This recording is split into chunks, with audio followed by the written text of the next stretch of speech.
because I first met her 10 years before, in 1936, when I was just a mere lad of 16, and plucked up courage to ask her to come out with me. She took one look at me and said, "No, thank you."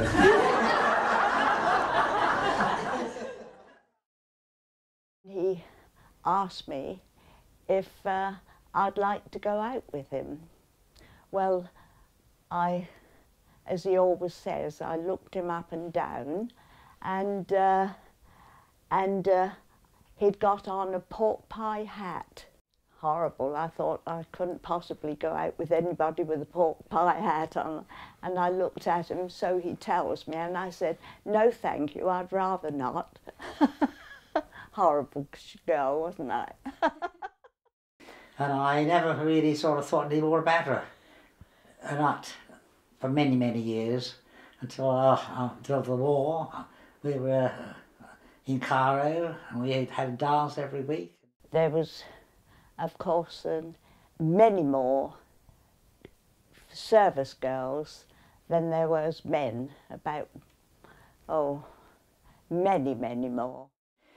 The two girls my friend and I had been taken to dance weren't coming with us, so we wanted some more girls. So we went down to the YWCA in Cairo to see if there was any girls down there we could ask to come to this dance. And we looked into the lounge, and there was two girls sitting there.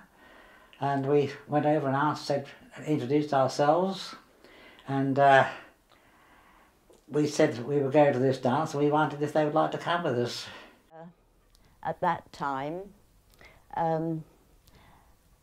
my friend and I were in a YMCA, and these two soldiers came over and asked us would we like to go to a dance that evening, and we weren't particularly keen. So after a little discussion between the two of them, they said that they'd come along with us. We went, and he asked me to dance, and as you know, dancing in those days was quite close. He looked at me and said, "I think I know you." And I said, "Yes, you're Viv Wyatt from Ipswich." We got talking, and of course, at the end of the evening, we arranged to meet again, and which we did until he was posted and up to Jerusalem. I'd gone from Cairo to Jerusalem, then I was posted from Jerusalem up to Baghdad, and that's where I was when the war ended. So here it is, my first letter to you. I was 17 at the time, and Phil was 15. Little did I think that we were going to see each other again, and that it was going to be so many miles away from our homes.